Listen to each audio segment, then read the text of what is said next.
Syrian rebel leaders say they are now in full control of the strategic city of Homs after government forces withdrew.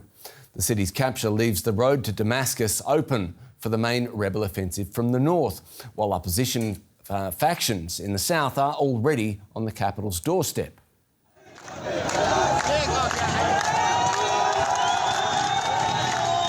These images on social media show Syrian protesters toppling a statue of the president's late father in the southern suburbs of Damascus.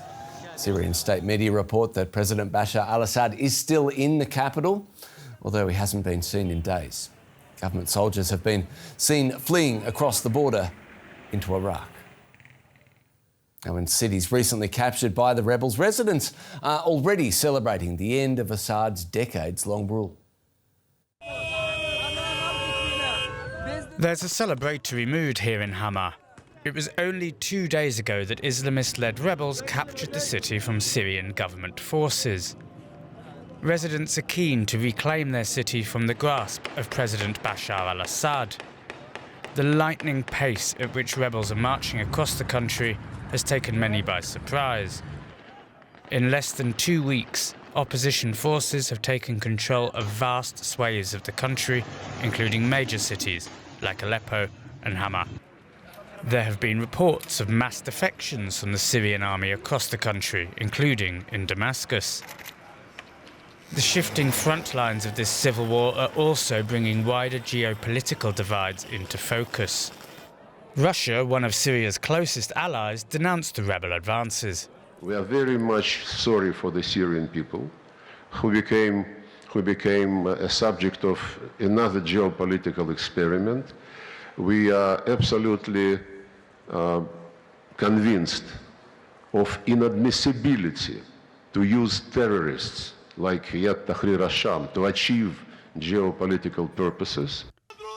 The president of neighbouring Turkey said change was in the air. Everyone must see and accept this truth.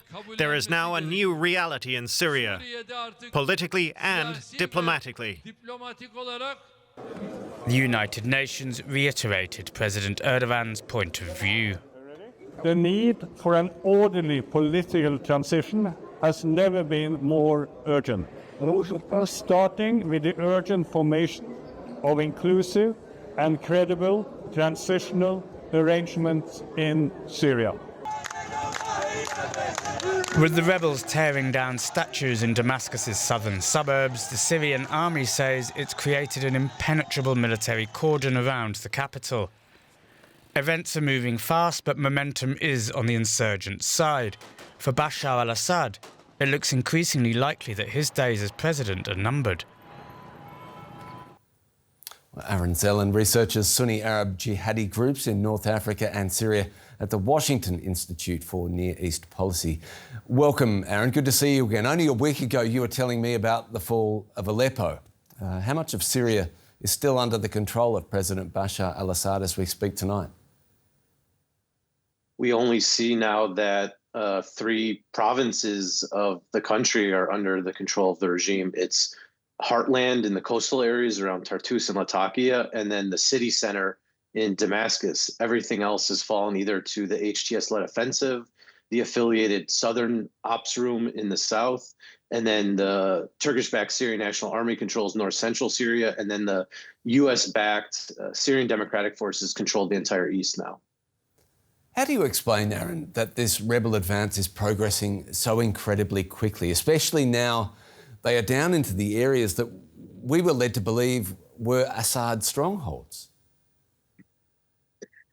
Yeah, I mean, I'm just as surprised as anybody else, and I've literally been following this every single day since the 2011 uprising. But it's clear that it's an illustration that the dire straits of the regime back in 2015 when the Russians first went in was that's been confirmed in many ways, and that if the Russians and the Iranians hadn't gone in then at that time, it's likely the regime would have fallen 9 years ago. But now, because the Russians have been distracted in Ukraine, the Iranians have been having to deal with the aftermath of Israel's war on Hamas and Hezbollah, there just isn't anybody there to do it. And because it's been so lightning quick, and HTS has been able to consolidate control and move on to the next cities each time relatively swiftly. It hasn't provided space for a counteroffensive, and instead it's created a momentum of its own where now you're hearing that HTS is facilitating the defection of senior regime officials and officers inside of Damascus City right now. And so what are Assad's allies that you bring up, Russia and Iran, what are they doing at the president? Are they unwilling to help, or are they just unable to help at this point?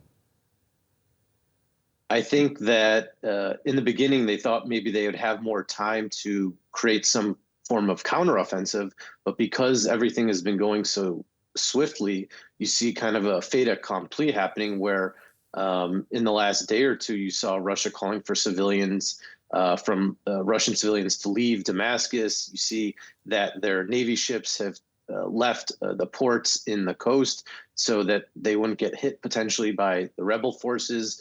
And then Iran and its proxy networks have fled across the border in Iraq as well as Lebanon. And so now it's just the shell of the regime itself. And the question is, how long will this take, and whether it'll be a peaceful takeover of Damascus, or will there be some level of fighting between now and then? Right, and so just one more in this area without Iran and Russia, as you say. Are Assad's forces then, who are left alone, are they outnumbered? Are they being outmaneuvered? Or are they perhaps unwilling to stand and lose their lives trying to hold on to ground in the name of Assad's regime?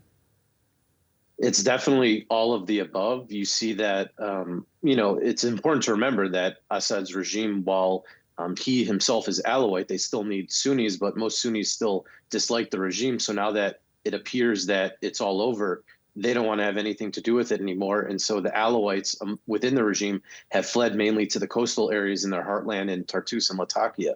So it's likely that a lot of the remnants of the regime fighting force are the Sunnis that have been based in Damascus, and they have no interest in probably fighting against HTS at this point, especially since HTS now controls the second, third, and fourth largest cities in the country. There hasn't been much of a fight put up so far. Are we expecting anything different to happen in Damascus? Well, when we did talk a week ago, I thought maybe once we got to Hama and Homs, there'd be a little bit more of a fight. And, there's been skirmishes here and there, but it hasn't been anything large scale or nearly what we saw maybe a decade ago in the fighting.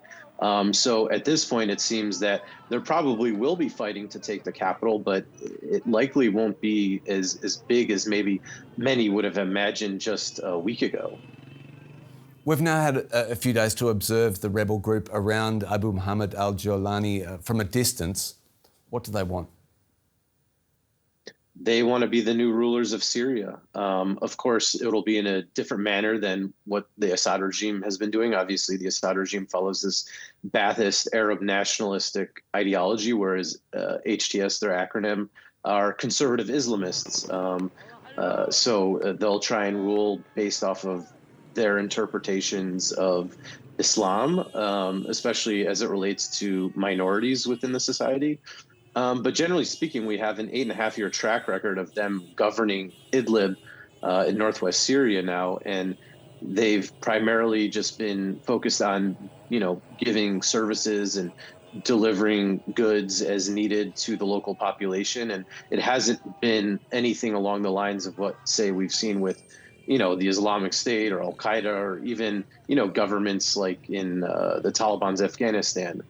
It's still a conservative Islamist regime. It still has authoritarian elements, but it's, not quite as, it's not as extreme as the Taliban, Islamic State, or Al-Qaeda. Will Assad still be president of Syria, do you think, at the end of the year? No, not at this point. I'd be surprised if he was the president by the end of next week. Aaron Zelin with the Washington Institute, thanks so much for your time. Appreciate it. Thanks for having me.